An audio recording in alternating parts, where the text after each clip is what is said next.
وہ بیچ میں ہے تھا دھاپ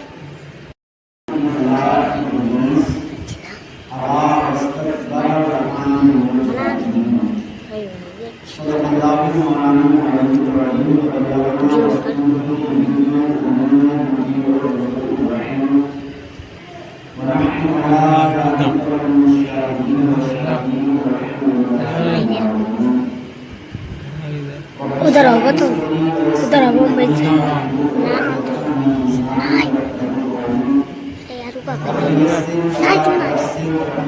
بس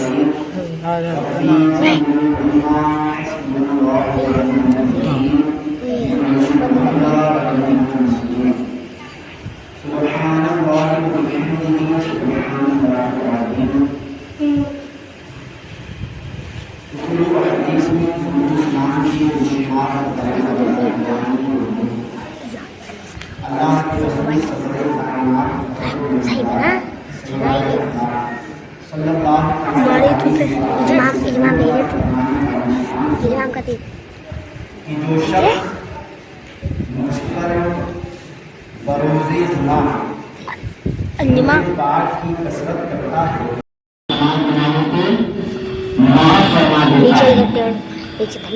ویسے تو درود پاک سادے دنوں میں بھی اگر پڑھا جائے بہت بڑی فضیلت کی بات ہے، لیکن بالخصوص جب جمعے کے دن درود پاک پڑھا جاتا ہے تو چونکہ جمعہ کا دن ہمارے اور آپ کے لیے عید کا دن ہوتا ہے، سرکار فرماتے ہیں جمعہ مومنوں کی عید ہے اور عید مومنوں کا تحفہ ہے، تو اللہ نے ہمیں ایک تحفہ دیا اور اس تحفے کے بدلے ہم نے اللہ کے رسول کی بارگاہ میں درود و سلام پیش کر دیا۔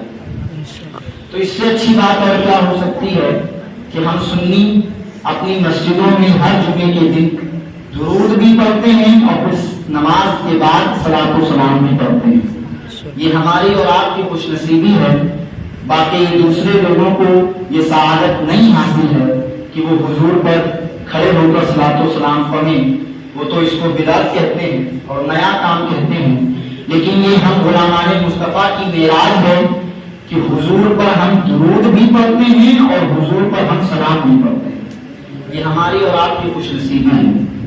تو آئیے کچھ سننے اور سنانے سے پہلے سرکار نامدار مدینے کے تاجدار دو عالم کے مالک و مختار کالے کالے کمرے کو چھپانے والے آقا، لمبے لمبے ہاتھوں سے بھیک دینے والے آقا، شفاعت دلانے والے آقا، مغفرت کرانے والے آقا، جنت میں ساتھ لے جانے والے آقا، جہنم سے باہر نکلوانے والے آقا، جناب رحمت مجتبی محمد مصطفیٰ صلی اللہ تعالی علیہ وآلہ وسلم کی پیاری پیاری بارگاہ بکسمہ میں ایک بار پورا مجمع بیرون ادب و احترام کے ساتھ بارگاہ رسالت میں درود پاک کا ہدیہ پیش کریں اور پڑھیں بارگاہ درود اللہم صلی علی سیدنا مولانا محمد المعظم الکرام وآلہ کرام کریم کریم مبارک وسلم صلاۃ و سلام علیک یا رسول اللہ صلی اللہ تعالی علیہ وآلہ وسلم اللہم صلی علی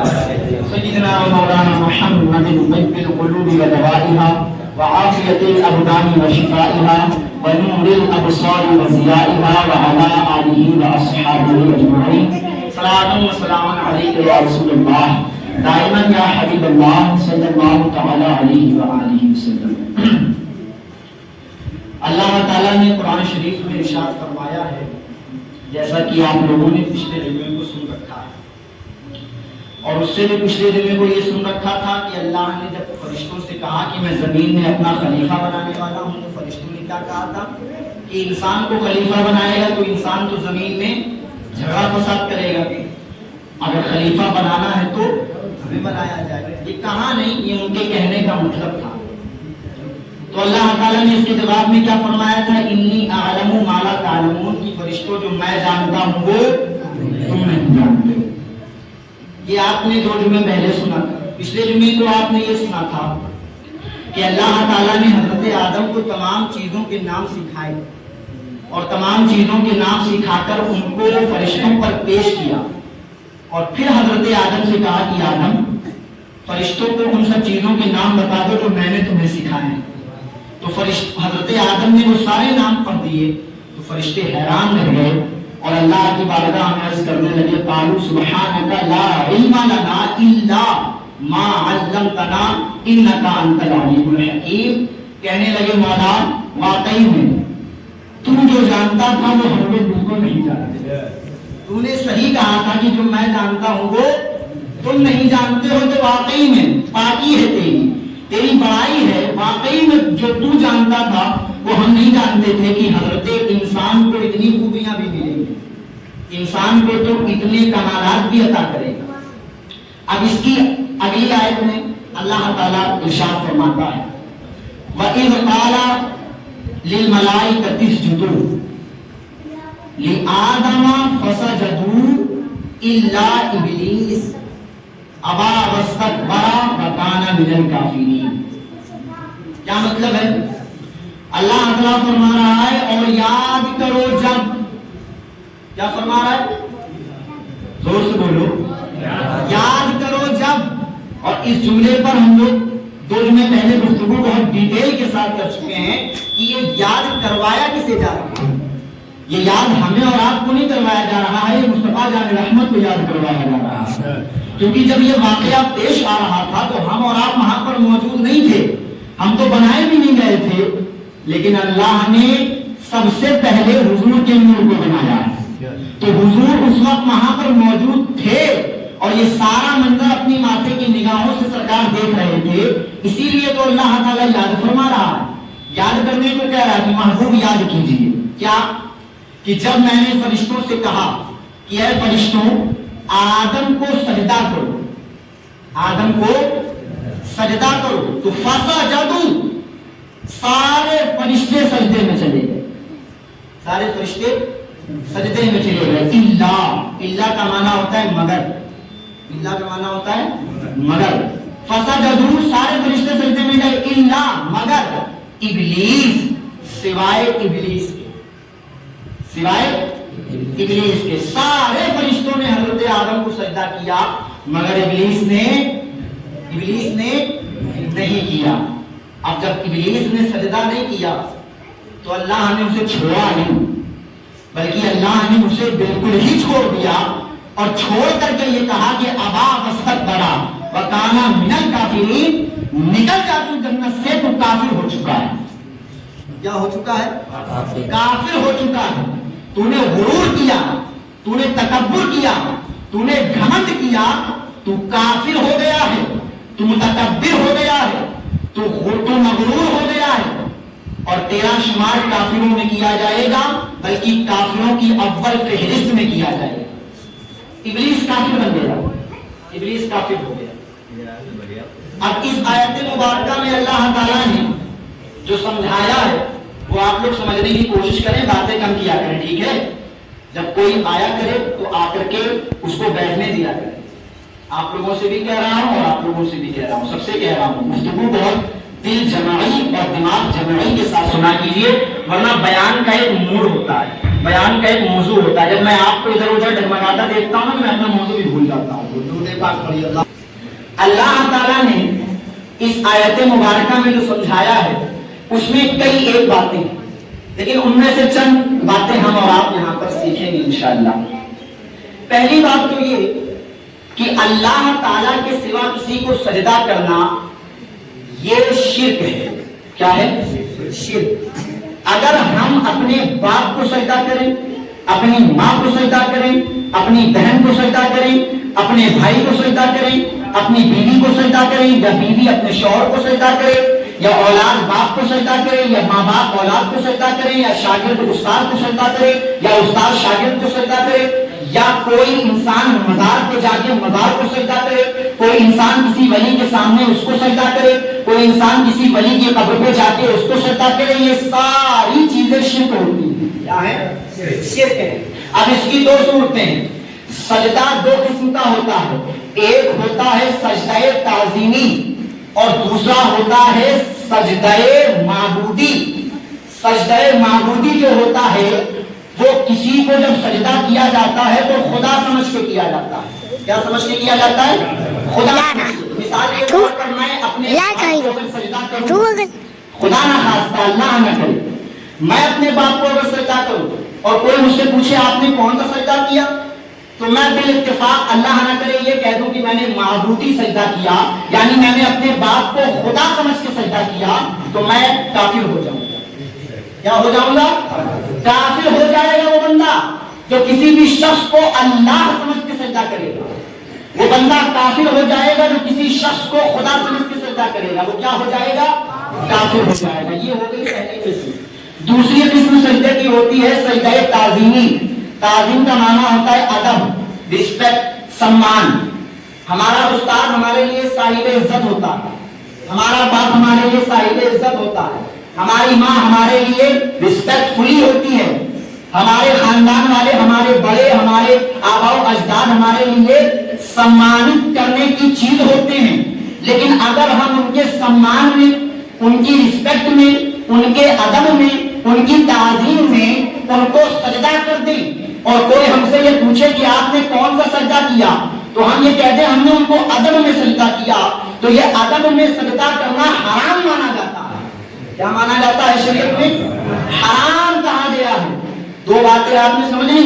پہلا تو یہ کہ کسی کو خدا سمجھ کے سجدہ کیا تو کافر ہی ہو جاؤ گے. کسی کو خدا سمجھ کے سجدہ کیا تو کافر ہو جاؤ گے. آپ نے شرک کر دیا, مشرک ہو جاؤ گے. مشرک کافر ہوتا ہے. پہلی بات تو یہ. دوسرا یہ کہ اگر کسی کو خدا سمجھ کے سجدہ نہیں کیا, خالی ادب میں سجدہ کیا, تعظیم میں سجدہ کیا, تو یہ بھی غلط ہے. شریعت نے اس کو حرام کہا. کیا کہا ہے؟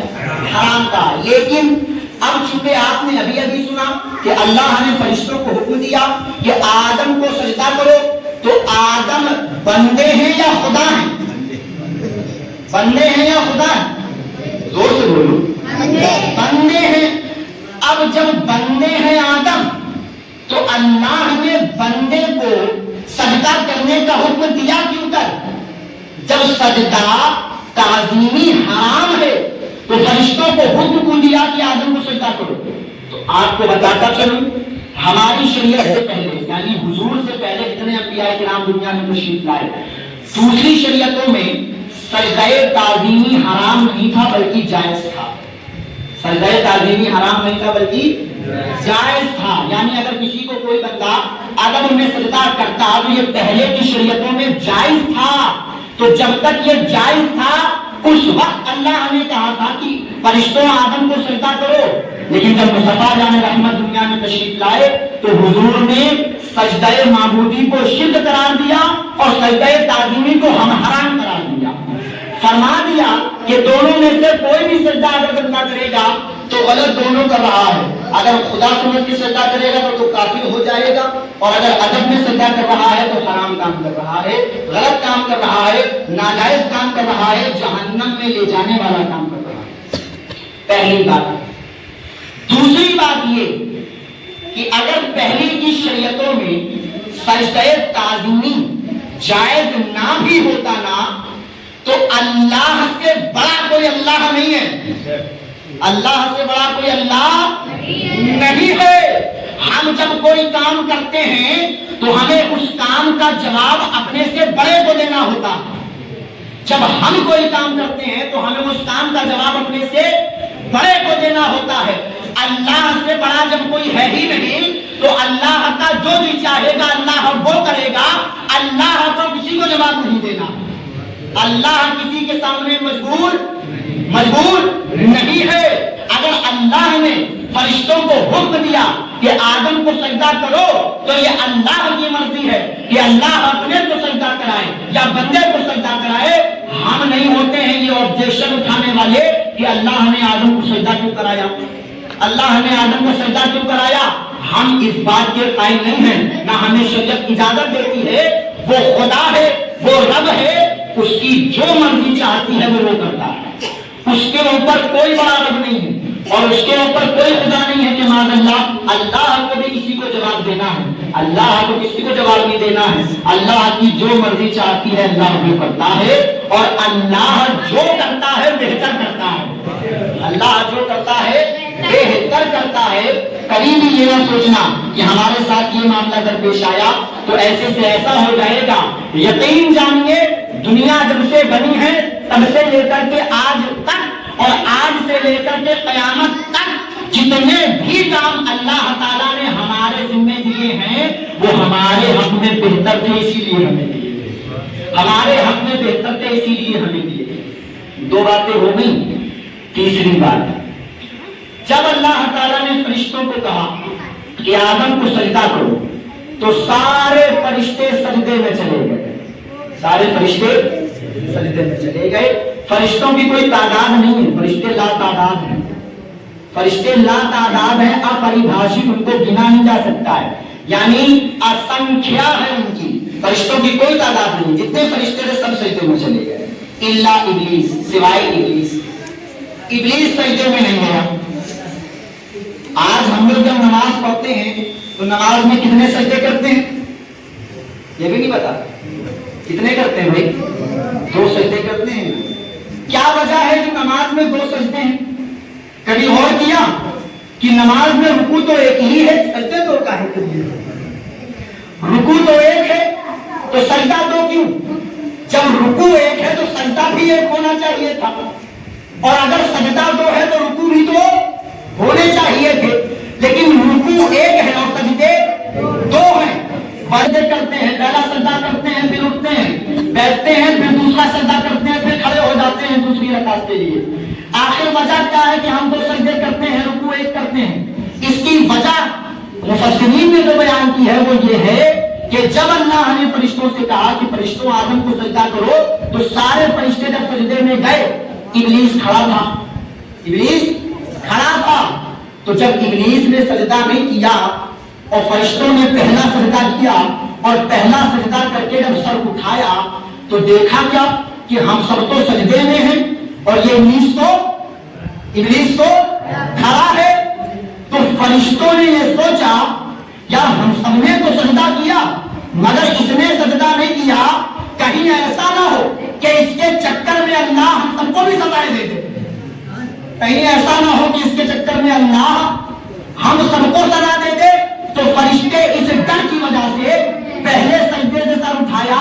ابلیس نے سجدہ نہیں کیا تو اللہ کے عذاب کی ڈر کی وجہ سے فرشتے دوسرے سجدے میں چلے گئے. فرشتے دوسرے سجدے میں چلے گئے. اور جب سے ان فرشتوں نے وہ 2 سجدے کیے تب سے اس پوری امت پر یہ لازم ہو گیا کہ جب تم نماز پڑھو گے تو سجدے 2 کیے جائیں گے. یہ وہ فرشتوں کی ایجاد کردہ سنت ہے. فرشتوں نے 2 سجدے کیے, پہلا سجدہ تو کیا اللہ کے حکم سے, مگر جب سر اٹھائے تو یہ کھڑا ہے, اس نے کیا ہی نہیں. اب ڈر یہ ہوا کہ کہیں اس کے چکر میں ہم لوگ بھی لپیٹے میں نہ لیے جائیں, تو ڈر کے مارے دوسرا سجدہ بھی کر لیا کہ کم سے کم دوسرے سجدے کے وسیلے سے ہی بچ جائیں گے, دوسرے سجدے کے ذریعے سے ہی بچ جائیں گے, دوسرے سجدے کے توسل سے ہی بچ جائیں گے. ابلیس نے سجدہ نہیں کیا. اب اللہ تعالیٰ نے اس سے پوچھا, بڑی توجہ چاہوں گا آپ کی. اللہ تعالیٰ نے ابلیس سے پوچھا کہ ابلیس تو نے سجدہ کیوں نہیں کیا؟ کہ تجھے میں نے حکم دیا, تجھے میں نے حکم دیا ہے, تو نے سجدہ کیوں نہیں کیا؟ تو ابلیس نے جواب دیا انا خیر منہ, کہنے لگا میں اس سے بہتر ہوں, اس سے آدم سے. کہنے لگا انا خیر منہ, میں اس سے بہتر ہوں. وجہ کیا ہے؟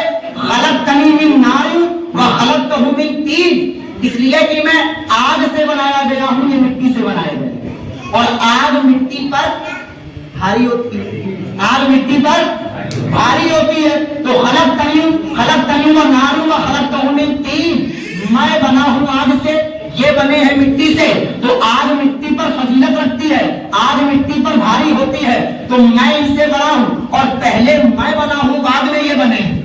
یہ تو میرے سامنے بنے ہیں, ان کا پتلا تو میرے سامنے بنایا گیا تھا, ان کا خمیر تو میرے سامنے پوچھا گیا تھا, ان کے پتلے میں روح تو میرے سامنے ڈالی گئی تھی. تو جو میرے سامنے بنا ہو وہ مجھ سے بڑا نہیں ہے, وہ مجھ سے چھوٹا ہے. تو شیطان نے یہ جواب دیا کہ آدم مجھ سے بہتر نہیں ہے, بلکہ میں آدم سے بہتر ہوں, کیونکہ آدم مٹی سے بنے ہیں, میں آگ سے بنا ہوں. اللہ نے اسے جواب دیا ابلیس تیرا کام ختم ہو گیا ہے, اب تو جنت سے اپنا بوجھ بستر اٹھا اور یہاں سے نکل جا, یہاں سے نکل جا. اس دن سے اللہ نے ابلیس کو ایک لقب دیا جسے مردود کہا جاتا ہے. کیا کہا جاتا ہے؟ مردود. مردود کا معنی ہوتا ہے بھگایا ہوا. مردود کا معنی ہوتا ہے بھگایا ہوا, دھتکارا ہوا, ہٹایا ہوا, بھگایا گیا. جسے بھگایا جاتا ہے اسے مردود کہا جاتا ہے, اسے نکالا جاتا ہے, یعنی انگلش میں کہتے ہیں گیٹ لاسٹ, نکل جائے یہاں سے, اسے عربی میں مردود کہا جاتا ہے. اس دن سے ابلیس مردود ہو گیا, ملعون ہو گیا, کافر ہو گیا, مشرک ہو گیا اور متکبر ہو گیا, گھمنڈی ہو گیا. یہ سارا واقعہ ہے اس سجدے کا جو ابلیس نے کرنے سے انکار کیا. اللہ رب العزت نے اسے نکال دیا اور نکالنے کے بعد اسے کافروں میں شامل کر دیا. اور کافروں میں شامل کرنے کے بعد جب ہم غلامان مصطفیٰ نے اس روایت کو پڑھا تو ہمارے ذہن میں یہی بات آئی کہ واہ, جو آدم کی تعظیم نہ کرے قرآن اسے کافر کہتا ہے. کیا کہتا ہے؟ جو آپ جملے پہ غور کرنا, جو آدم کی تعظیم نہ کرے قرآن اسے کافر کہتا ہے, اور جو رسول اعظم کی تعظیم نہ کرے, جو رسول اعظم کی تعظیم نہ کرے, آدم کی تعظیم نہیں کی تو کافر بن گیا, اور جو رسول اعظم کی تعظیم نہ کرے وہ کیا بنے گا. تو اب آج کل کے ان نجدیوں اور وہابیوں کو سوچنا چاہیے کہ نبی کو اپنا بڑا بھائی کہتے ہوئے شرم نہیں آتی ہے, نبی کو اپنے جیسا بشر کہتے ہوئے شرم نہیں آتی ہے, نبی کو یہ کہتے ہوئے کہ نبی کو دیوار کے پیچھے کا غیب نہیں ہے, یہ بولتے ہوئے تمہاری زبان پہ کیڑے نہیں پڑتے ہیں, تمہارا دل کیسے گوارا کر دیتا ہے کہ تم اپنے نبی کے لیے ایسے نازیبا کلمات کو استعمال کرو. میں یہ کہنا چاہتا ہوں کہ آدم میرے نبی سے مرتبے میں چھوٹے ہیں, تو جب چھوٹے مرتبے والے کی تعظیم ابلیس نے نہ کی تو ابلیس کافر ہو گیا, تو جو بڑے مرتبے والے کی تعظیم نہیں کرے گا وہ بھی وہابی بن جائے گا, وہ بھی نجدی بن جائے گا, وہ بھی سلح کلی بن جائے گا. اس لیے اپنے نبی پر دل و جان سے قربان رہو, اور یہ کمی نہ کہنا کہ نبی تو ہماری طرح بشر ہیں, نبی تو ہمارے جیسے انسان ہیں, نبی تو ہمارے بڑے بھائی کی طرح مقام رکھتے ہیں. ایسا ہرگز نہیں ہے. قرآن کہتا ہے تلک الرسل فضلنا بعضهم علی بعض منهم من کلم اللہ ورفع بعضهم درجات. اللہ تعالیٰ فرماتا ہے یہ انبیاء ہیں, ان کے درجوں میں فرق کیا گیا ہے, کسی کو کسی پر فضیلت دی گئی ہے. اور جب اللہ نے میرے نبی کو بھیجا تو ملک کونین میں انبیاء تاجداروں کا آقا ہمارا نبی, تاجداروں کا آقا ہمارا نبی, تو خلق سے اولیاء, اولیاء سے رسول اور رسولوں سے اعلیٰ ہمارا نبی. اس لیے اپنے نبی کے معاملے میں, اپنے نبی کی ذات میں, اپنے نبی کے میٹر میں بہت زبان سنبھال کے ذرا بات کرنا, بہت قدم کو سنبھال کے اٹھانا, کیونکہ حضور کی بارگاہ میں اگر معاملہ 1% کا بھی خراب رہا تو نمازیں منہ پہ ماری جائیں گی, روزے پیروں میں لٹکا دیے جائیں گے, حج و زکات کمر میں کس دیا جائے گا, اور یہ کہا جائے گا کہ تم نے زندگی بھر ماتھا رگڑ کے اپنے ماتھے پہ سجدے کا نشان تو بنایا, مگر تیرے دل میں نبی کی محبت نہیں تھی, تیرے دل میں نبی کی محبت نہیں تھی. اور جس کے دل میں نبی کی محبت نہیں ہے تو پڑھتے ہیں یوں تو غیر بھی کلمہ رسول کا, پر جنت اسے ملے گی جو ہوگا رسول کا, جنت اسے ملے گی جو ہوگا رسول کا. ارے یار ہم وہ سنی لوگ ہیں, اگر ہمارا باپ نبی کے خلاف بول دے ہم باپ کے خلاف ہو جائیں گے, ہماری ماں نبی کے خلاف بول دے ہم اپنی ماں کے خلاف ہو جائیں گے. اور حضرت صدیق اکبر رضی اللہ تعالیٰ عنہ کے والد محترم حضرت ابو قحافہ رضی اللہ تعالیٰ عنہ ابھی ایمان نہیں لائے ہیں, ایمان لانے سے پہلے کچھ نازیبا کلمات حضور کے بارے میں ادا کر دیے. صدیق اکبر نے اپنے باپ کے منہ پہ تماچا مار دیا, صدیق اکبر نے اپنے والد کے منہ پہ تماچا مار دیا. جب تماچا مارا حضرت ابو قحافہ حاضر ہوئے حضور کی بارگاہ میں, کہا آج ابو بکر نے تو حد کر دی ہے. کہا کیا ہوا؟ کہا آج اس نے مجھے جھپا مارا, آج اس نے مجھے تماچا مارا ہے. بلائے گئے صدیق اکبر, حضور نے فرمایا ابو بکر کیا بات ہے؟ آپ کے والد کہتے ہیں آپ نے تماچا مارا ہے.